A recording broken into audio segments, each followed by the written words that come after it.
New year, new balance changes, and we're starting 2025 quite strong, with some very interesting changes from the Season 1 patch.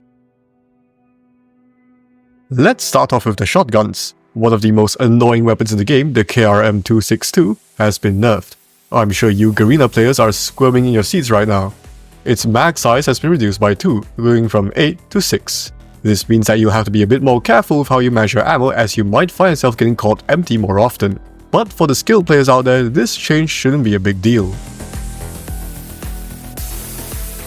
But you might want to consider the HS-0405 this season. Its hipfire spread has been reduced, which makes getting hipfire kills more consistent. The choke attachment no longer penalizes mobility, which means that it has effectively received a sizable buff to its movement speed, actually putting it ahead of the KRM. While its fire rate is quite a bit slower than the KRM, it makes up for this by having a significantly longer one-tap range thanks to the thunder rounds. Moving on to the assault rifles, the EM2 has received a buff to its minimum damage and chest multipliers. This means that with the Task Force barrel, it can reliably achieve an infinite 4-shot kill by landing 2 arm shots or a single chest shot. Now this sounds really good, although given the fact that you rarely take gunfights at that far of a range, this won't come into play as often as you might think. The increased chest multipliers also make getting 3 taps in the second range a bit more consistent. A welcome change overall, although it's still slightly behind the other 3-tap assault rifles due to its fire rate. The title for biggest winner of this season's patch goes to the Lag 53. On first glance, it looks rather inconsequential. A 1 damage buff doesn't seem like much, until you realize this actually breaks a very important damage threshold, as you can now reliably 2-tap in the initial range by just landing a single shot to the chest or the stomach for an impressive time to kill of 150 milliseconds. This is one of the biggest weapon glow-ups we've seen in a good while, as it went from the absolute worst assault rifle in the entire game to being a super competitive option. It now serves as a side grade to the Odin, trading mobility and mag size for way less recoil and a more forgiving hitbox.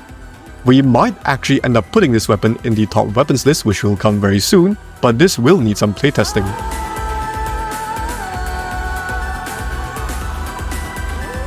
The LMG also got a really nice buff to its stomach damage multiplier, which means that its 3-tap in the second range is basically guaranteed.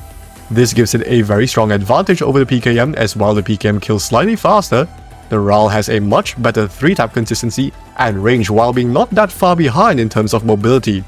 So if you're a fan of passive weapons, you might want to give this weapon a try this season.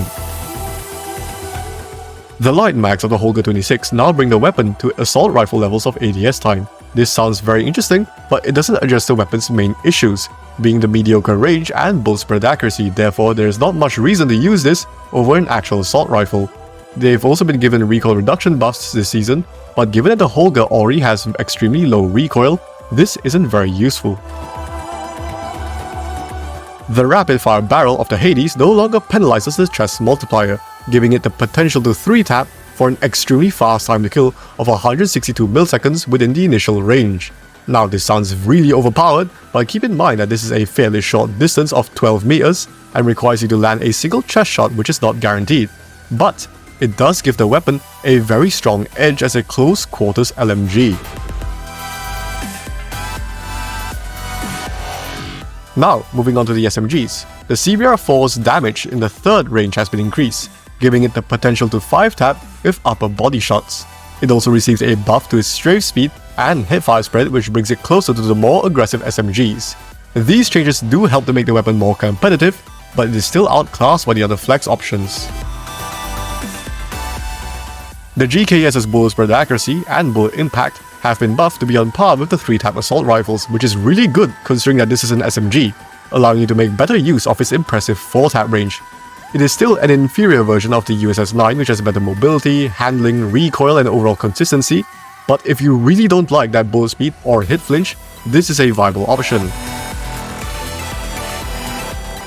The best muzzle device for the Tech 9, the Burst Fire Repeater, now has a heavy penalty to hipfire spread. This might sound like a bizarre change, but this is actually intended for Battle Royale. Personally, I would prefer if they just nerf the hipfire spread in Battle Royale instead of affecting it for multiplayer as well, but it is what it is.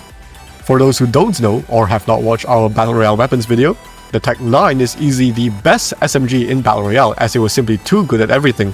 the fastest close range time to kill amongst all SMGs, a large mag size for its damage profile, and one of the best hit-fire spreads in the entire game. While it wasn't used as much in the global and Garena servers, it was heavily abused in the Chinese server. Once again, the Chinese know better than you guys, which was enough to grab the developers' attention. Now the Tech 9 is still a top tier SMG as they did not touch the time to kill or the damage per mag, which were the main strengths of the weapon, and its hipfire spread is still very much workable for the closer ranges.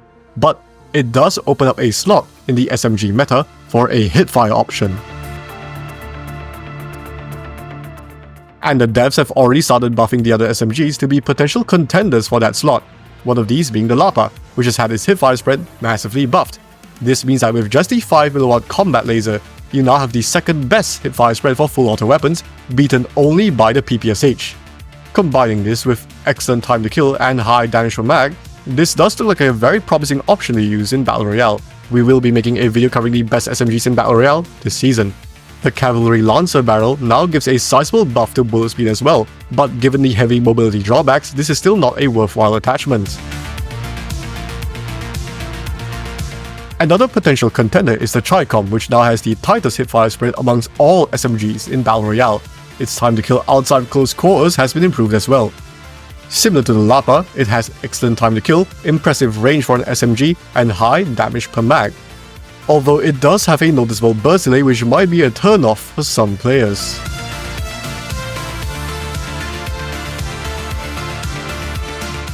Now, to quickly cover the non-weapon changes, the Bolt Charge now has a slower recharge time, a deserving change considering it is an extremely annoying operator skill to play against. The Gravity Vortex gun now comes with an extra shot. This change is completely unnecessary since it is already extremely strong as an option for clearing objectives and area denial. The Tempest has received a quality of life change in which it now uses ADS sensitivity instead of your normal sensitivity when ADS, making it much more comfortable to use. The Death Machine has received improvements to its overall mobility, allowing you to be much more flexible when you have it out, and effectively turning it into the equalizers with more range. The Gravity Spikes now recharge faster. Again, this is another unnecessary change, since it already has a relatively fast recharge. We don't know how much faster it will be, but we could be seeing the return of the dreaded Grav Spikes meta of 2020. If you have the Dowser Grenade or the Storm Ball equipped, you now spawn with an extra throwable. This is a welcome change since the individual utility of these equipment wasn't strong enough to be worth using. The score requirement of the Flame Knot has been increased by 200.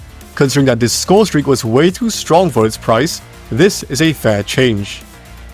But that covers all of the balance changes that happened for Season 1 2025. Let us know your thoughts on these changes in the comments below, and if you found the video helpful, please make sure to leave a like and subscribe. This has been iSleep, going dark.